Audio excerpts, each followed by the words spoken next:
والبعث بعد الموت۔ میں نے کہا یہاں والیوم الآخر کو الگ ذکر فرمایا ہے، والبعث بعد الموت کو الگ ذکر فرمایا ہے۔ ایک ہے موت کے بعد حشر تک کی زندگی، ایک ہے حشر کے بعد کی ابدی اور دائمی زندگی۔ موت سے لے کر حشر تک کی زندگی کو قیامت کہتے ہیں، حشر کے بعد کی زندگی کو بھی قیامت کہتے ہیں، لیکن ایک ہے قیامت صغریٰ اور ایک ہے قیامت کبریٰ۔ موت کے بعد حشر تک یہ قیامت صغریٰ ہے، اور حشر والی قیامت وہ قیامت کبریٰ ہے۔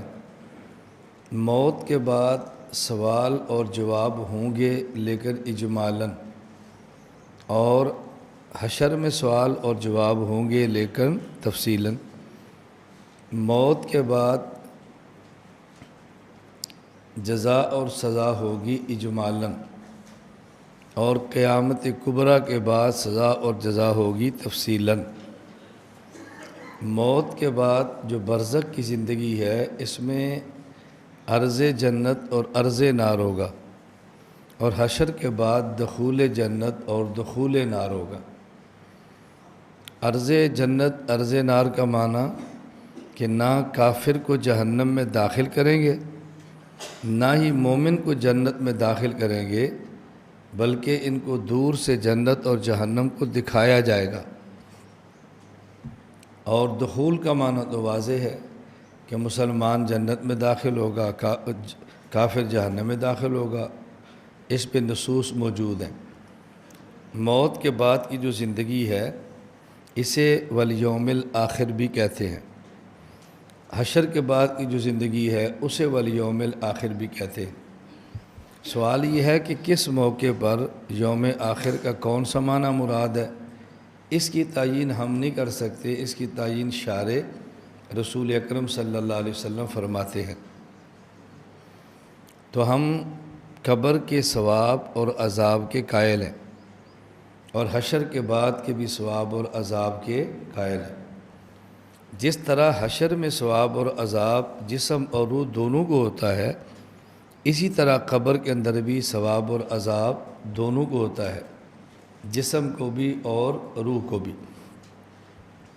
اس پر دلائل اپنی جگہ پر ہیں، میں صرف مسئلے کی تنقیح کر رہا ہوں، کسی بھی عنوان پہ میں نے دلائل آپ کے سامنے پیش نہیں کیے۔ میں بارہا کہتا ہوں کہ مسئلہ سمجھ آ جائے پھر دلائل کا تعارض بھی ختم ہو جاتا ہے۔ دلیل نہ بھی ہو تو ذہن بنا لیتا ہے، لیکن مسئلہ ٹھیک ہونا چاہیے، یہ سب سے اہم بات ہے۔ ایک بار سمجھیں کہ جو قبر ہے اس کا معنی کیا ہے۔ اب قبر کا معنی سمجھنے تو اشکالات ختم ہو جاتے ہیں، نہ سمجھ آئے تو دماغ میں الجھنیں رہتی ہیں۔ قبر کہتے ہیں میت یا میت کے اجزاء کے مقر کو، جہاں میت ہو وہ بھی قبر، اور جہاں میت کے اجزاء ہوں وہ بھی قبر۔ اب ثواب و عذاب قبر پر ہونے والے سوالات سب ختم ہو جائیں گے۔ ایک شخص کو جانور نے کھا لیا اور معدے سے گزر کا ہوا پخانے کے راستے سے باہر نکال دیا، اس کی تو قبر ہی نہیں، تو عذاب کیسے ہوگا، ثواب کیسے ہوگا؟ ایک شخص کو جلا دیا، راکھ کو ہوا میں بکھیر دیا، اس کو عذاب کیسے ہوگا، اس کی تو قبر ہی نہیں ہے۔ ایک آدمی پانی میں گرا اور اس کے اجزاء پانی میں مل گئے، تحلیل ہو گئے، اس کی تو قبر ہی نہیں، ثواب و عذاب کیسے ہوگا؟ یہ اشکالات ان کو پیدا ہوتے ہیں جو قبر کا معنی نہیں جانتے، اور ان اشکالات کا جواب وہ نہیں دے سکتے جو قبر کا معنی نہیں جانتے۔ دونوں ایک جیسے ہیں نا، وہ قبر کا معنی سمجھ لیتے تو اعتراض نہ کرتے، ہم قبر کا معنی سمجھ لیتے تو اعتراض کا جواب دے لیتے، دونوں ایک جیسے۔ اس لیے جس شخص کو جانور نے کھایا تو اس کے جسم کے اجزاء بن گئے ہیں، وہ اجزاء جہاں جائیں گے وہی قبر۔ جسم کو جلایا، ہوا میں اڑا دیا، یہ اجزاء بکھرتے بکھرتے جہاں جائیں گے وہی قبر۔ پانی میں گرا، اجزاء پانی میں تحلیل ہو کر پھیل گئے، جہاں جہاں جائیں گے وہی قبر۔ کہیں جسم ایک جگہ پر پڑا ہوا ہے تو وہی قبر۔ تو قبر تو اس جگہ کو کہتے ہیں جہاں میت خود ہو یا میت کے اجزاء ہو۔ باقی روح کا تعلق قائم کرنا ہے وہ اللہ نے، ہم نے نہیں، ہم نے تو قائم نہیں کرنا۔ اللہ صحیح اور سالم جسم کے ساتھ روح کو کے تعلق کو قائم فرما سکتے ہیں، تو بکھرے ہوئے جسم کے ساتھ بھی اجزاء تعلق کو قائم فرما سکتے ہیں۔ اللہ کے لیے کیا مشکل ہے؟ پھر موت کے بعد کی زندگی ہے ہی الگ، وہ یوں نہیں ہے کہ جسم سالم ہو تو حیات ہو، جسم سالم نہ ہو تو حیات نہ ہو۔ موت کے بعد کی تو حیات کی نوعیت ہی مختلف ہے، اس میں جسم کے سالم ہونے کی ضرورت ہی نہیں ہے۔ اچھا، یہ بات آپ کے لیے قابل تعجب ہوگی کہ جن کو یہ اشکال ہے، جانور نے کھایا تو قبر نہیں ہے، اجزاء ہوا میں اڑ گئے تو قبر نہیں ہے، اجزاء پانی میں تحلیل ہو گئے تو قبر نہیں ہے، ان کو یہ اشکال کیوں نہیں ہے کہ جو سالم جسم قبر میں دفن کیا 3 دن کے بعد وہ بھی ختم ہونا شروع ہو جاتا ہے، چند دن کے بعد تو وہی مٹی کے ذرے ہوتے ہیں، تو اس پر اشکال کیوں نہیں ہے؟ یہ بتاؤ سوائے دھوکے کا اور کیا ہے؟ فرق کیا تھا کہ جس کو جلایا اور اجزاء کو ہوا میں بکھیر دیا اس کے اجزاء آج ختم ہو گئے، اور جو قبر میں دفن کیا ہے اس کے کچھ دنوں بعد ختم ہو جائیں گے، چند دن بعد تو سارے ہی ایک جیسے ہو جاتے ہیں۔ تو پھر اشکال میں یہ کھائے ہوئے کو، جلے ہوئے کو اور سمندر میں گرے ہوئے کو پیش کرنے کی ضرورت ہی کیا ہے؟ یہ تو چاروں ایک جیسے ہیں۔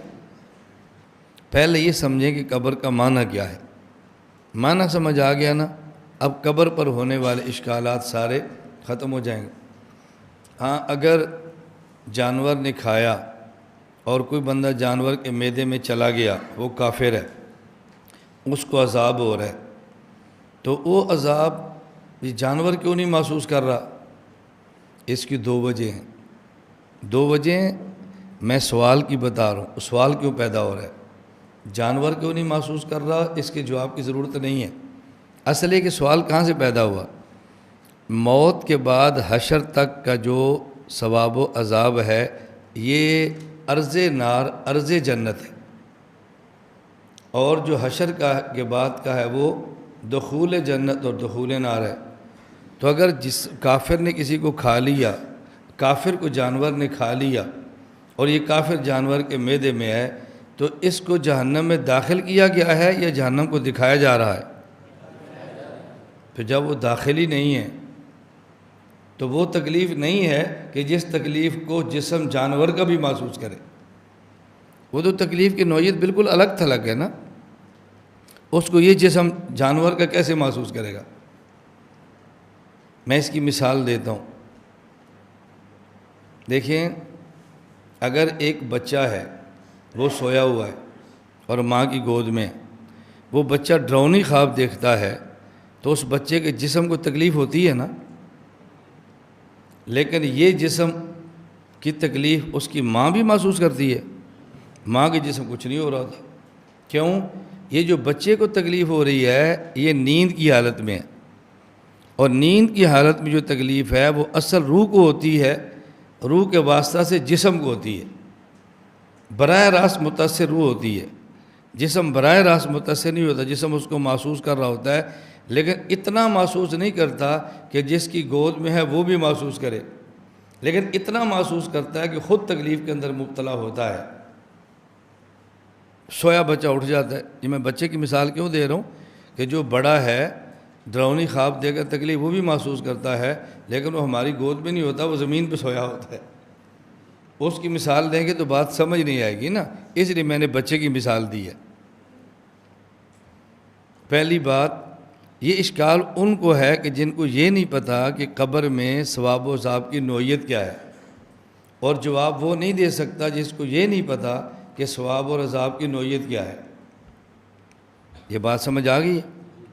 بولو، آ گئی ہے نا؟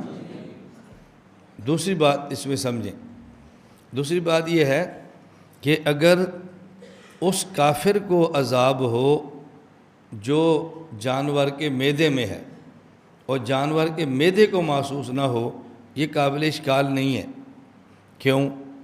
اس لیے کہ خود جانور کے اپنے اجزاء میں سے ایک جز کو تکلیف ہوتی ہے اور اس کے متصل دوسرے جز کو تکلیف نہیں ہوتی، اور یہ جو کافر اس کے معدے میں گیا ہے یہ تو اس کا جز ہی نہیں ہے، اس کی تکلیف جانور کو محسوس نہ ہو تو کیا قابل اشکال ہے؟ جانور کی مثال بعد میں دیتا ہوں، پہلے آپ اپنی مثال سمجھ لیں۔ اب دیکھو، یہ کھال ہے، اس کھال کے نیچے ہڈی ہے۔ اب اگر اس کھال کو کاٹیں تو درد ہوتی ہے نا، لیکن کھال کے کٹنے کی وجہ سے ہڈی کو بھی کچھ ہوتا ہے؟ کچھ بھی نہیں ہو رہا، کچھ بھی نہیں ہو رہا۔ میری بات سمجھ آ رہی؟ اچھا، اسی طرح یہ جسم کے اندر ہڈی بھی اور رگ بھی ہے۔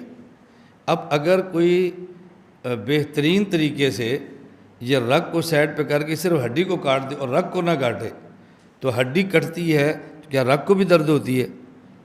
حالانکہ ہڈی اور رگ آپس میں ملے ہوئے ہیں، ہڈی اور گوشت آپس میں ملے ہوئے ہیں۔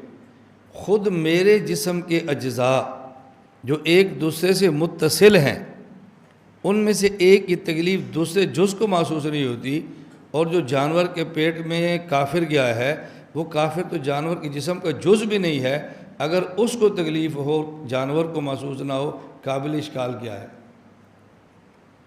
وہ جی اگر عذاب ہو رہا تھا تو پھر جانور کو کیوں کچھ نہیں ہو رہا؟